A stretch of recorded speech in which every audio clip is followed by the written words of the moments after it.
Peu d'endroits en Afrique n'ont connu un tel assemblage de destins. Tous les Afrikaners ont plusieurs origines.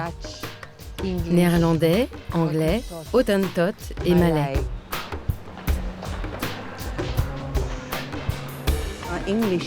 La communauté anglaise se sent ici comme chez elle.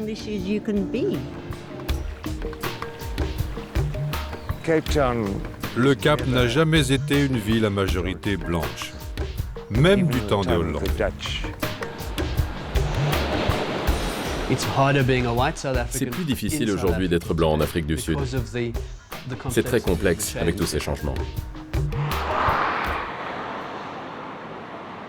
Au pied de la montagne de la Table, comme une ville dans la ville, il existe aujourd'hui au Cap un lieu à la gloire de l'Empire britannique.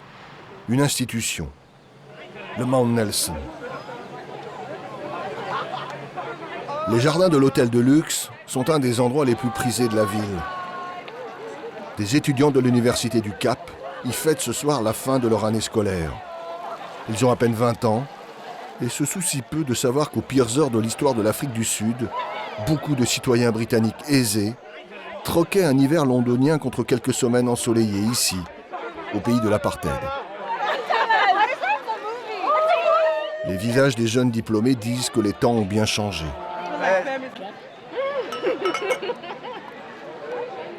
Par contre, derrière les murs roses de l'hôtel, rien ne semble en apparence avoir bougé. Voici l'heure du high tea, le thé suprême, qui se déguste dans une ambiance unique. La clientèle est de passage, mais surtout locale, d'origine britannique, installée ici depuis quelques générations, telle Janita et son mari. Vous savez, il y a énormément d'endroits sublimes au monde.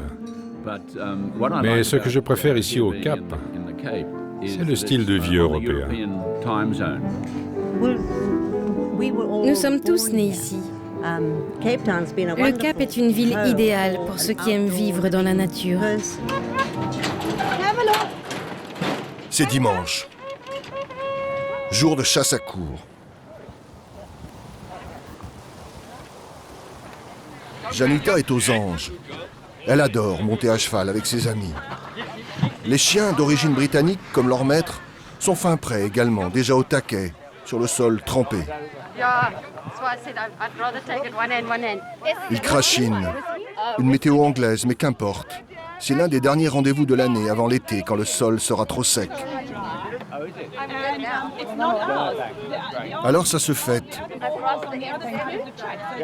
Santé, et à la vôtre. Un verre de whisky ou de sherry avant de se lancer dans la campagne sud-africaine. Il est 10h du matin. Dernière consigne. Nous ne sommes pas pressés. Prenez votre temps. Faites-vous plaisir comme moi et amusez-vous.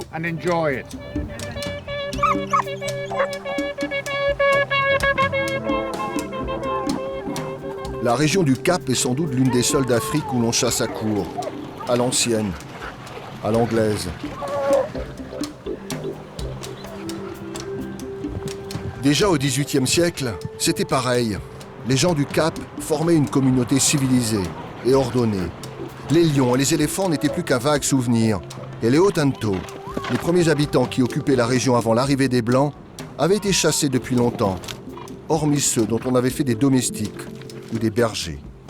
De ce point de vue, ça a bougé. Un peu.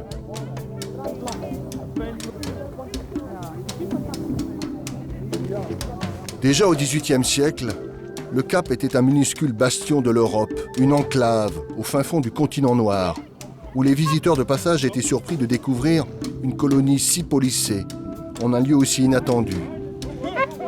Le Cap frappait alors par l'affabilité de ses habitants. Rien n'aurait-il changé ? L'Angleterre, maintenant pour moi c'est fini. J'ai 63 ans. J'ai connu la Grande-Bretagne des beaux jours. Pour moi, l'Angleterre, c'est fini. Il y a ceux qui viennent d'arriver, enthousiastes, et ceux dont les grands-parents ou les arrière-grands-parents avaient débarqué il y a plus d'un siècle, enthousiastes aussi. Je pense que le Cap est vraiment unique. D'abord parce que c'est une ville très cosmopolite. Avant l'apartheid, c'était pas facile d'être blanc. Mais après l'apartheid, ça a changé.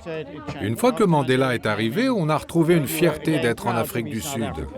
Avant Mandela, il y avait la honte. Après, on était fiers.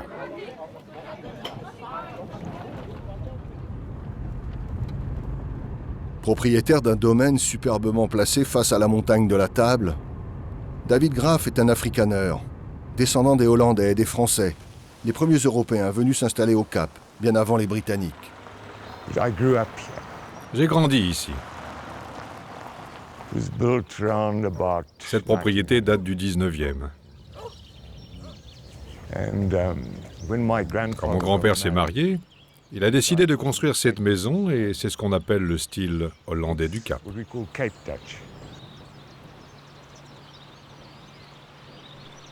Les Graff de Villiers sont une grande famille traditionnelle et historique du Cap. Des afrikaneurs conservateurs. Comme son grand-père, ancien maire de la ville, David a fait de la politique et ça lui a conféré un certain rang. Ancien ministre du dernier gouvernement blanc dans les années 90, David s'est aujourd'hui lancé dans la viticulture. À 72 ans, il a toujours l'envie et la volonté de ses ancêtres huguenots, dont il a aussi gardé la langue.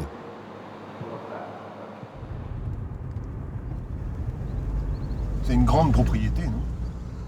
Il y a quoi 110 hectares sous les vignes. C'est moyen.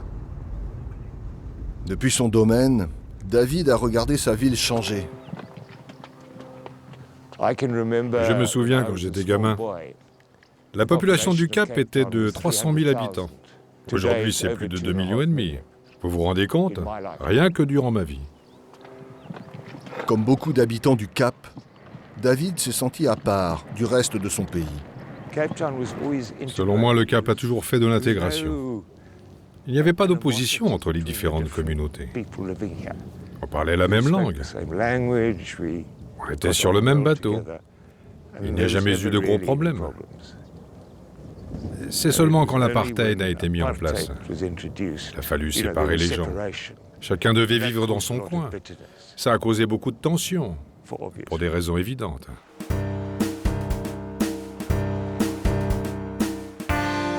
Est-ce la grâce du site, sa géographie exceptionnelle? Est-ce le climat ou bien l'opportunité de vastes terres vierges? Pour des milliers de pionniers, le Cap, sa péninsule, ses vallées furent comme une terre promise. La montagne de la Table, tel un mythe à conquérir.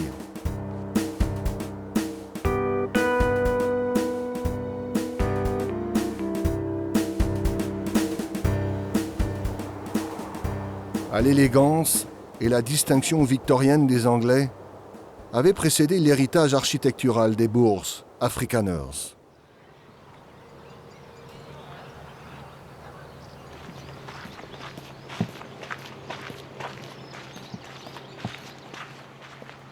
Karen possède une immense propriété et reflet fidèle de ses domaines édifiés au XVIIe siècle. Un patrimoine valorisé tout autour de la péninsule. Sur ce registre, Karen, l'afrikaneur, a voulu aller encore plus loin à travers ce jardin.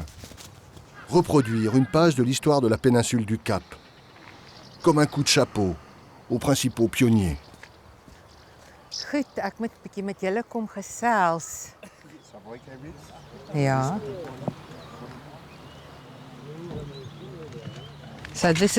Voilà l'entrée principale du jardin. Bien sûr, on cultive parcelle par parcelle, selon les saisons, et de cette manière, on a toujours quelque chose pour le restaurant. Le Cap est né comme port d'escale pour les bateaux, là où ils pouvaient se ravitailler au XVIIe siècle. Les Hollandais s'étaient établis pour pouvoir fournir de quoi nourrir les marins. C'est, je pense, une façon pour nous de rappeler notre héritage hollandais, mais aussi nos autres origines. C'est romantique. Nous sommes romantiques. On veut poursuivre cette œuvre et c'est bon aussi pour les affaires. 75 employés, 280 hectares de vignes, d'arbres fruitiers, de plantes et de fleurs. Pour Karen comme pour David, l'esprit pionnier blanc n'a pas disparu de ces terres encore neuves. Ça n'a jamais été difficile pour nous. En ce qui nous concerne, il n'y a jamais rien eu de traumatisant. Au contraire, nous avons toujours eu ici d'énormes opportunités. Nous avons toujours eu à l'esprit, surtout lorsque nous étions jeunes, qu'il y avait quelque chose qui n'allait pas, de pas bien, et que ça pouvait exploser. Mais pas au point de devoir partir en courant. Je suis heureuse d'être restée. C'est un endroit merveilleux.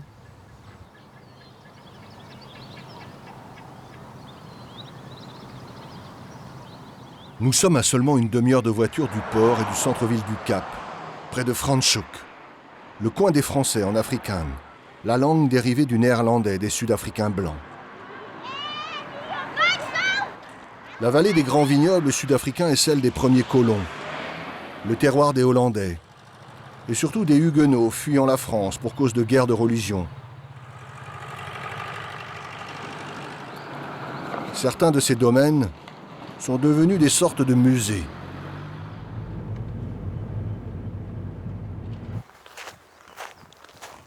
Les lointains ancêtres de Justine ont vécu dans ce manoir qui aujourd'hui se visite. Cette maison a plus de 300 ans.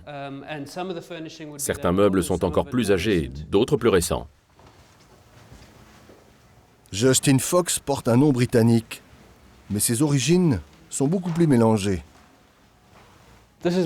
Voilà le nom de ma mère, mais dans ma famille, il y a aussi les Joubert, les Lowe, les Dutoit et De Villiers, tous mariés dans cette même région. Le blason Krieger a été la tête du manoir pendant quelques années. Il était à l'origine juste un mercenaire allemand qui, une fois arrivé au Cap, avait eu la chance de se marier avec l'héritière de ce magnifique domaine, une Française huguenot.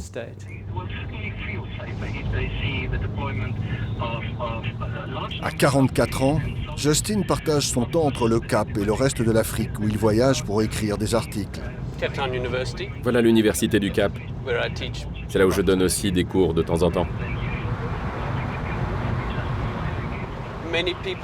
Beaucoup de gens accusent le Cap d'être encore une ville raciste, comme du temps de l'apartheid. Je ne suis pas d'accord. Mais quand je voyage dans le reste du continent, j'entends toujours ces accusations que la ville n'a pas autant changé que la plupart des autres villes d'Afrique du Sud.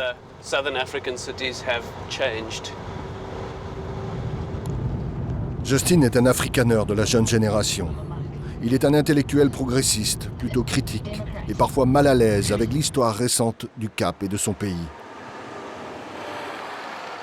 Loin des manoirs des ancêtres dans les vignobles, il quitte de temps à autre la ville pour venir jusqu'à la maison de vacances que sa famille possède en bord de mer, tout au bout de la péninsule.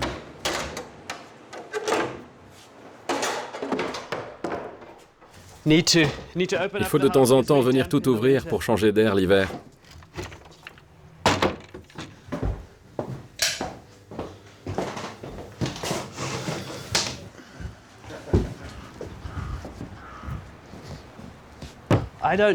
Je ne sais pas exactement ce que mes ancêtres ont fait au XVIIe ou au XVIIIe siècle. Je ne sais pas s'ils avaient des esclaves ou ce qui se passait dans leurs fermes. Si je suis fier de ce qu'ils ont fait, je suis fier de la part de l'histoire que je connais. Je ne sais pas s'ils étaient racistes, je ne sais pas s'ils avaient été impliqués dans l'esclavage, je ne sais rien de cela.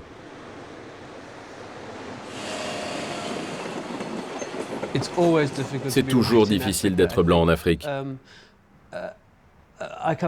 Je suis issu d'une famille de gauche, engagée dans la lutte. Mon père a été membre de l'ANC. J'ai toujours eu du mal à trouver ma place dans la société blanche conservatrice du Cap. Être blanc n'était pas évident avant et ça ne l'est toujours pas maintenant. Comme beaucoup de jeunes blancs de sa génération qui étaient opposés à l'ancien gouvernement, Justin s'est exilé. Beaucoup ne sont pas revenus, lui, si.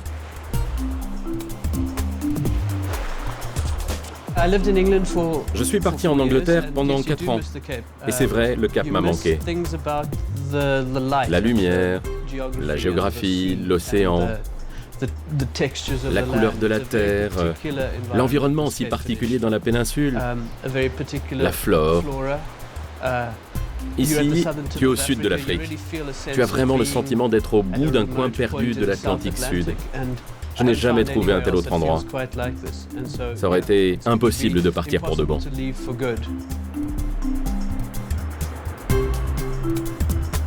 3 siècles après le coup de foudre des premiers colons, le Cap est resté elle-même, une ville que l'on ne quitte sans doute jamais vraiment.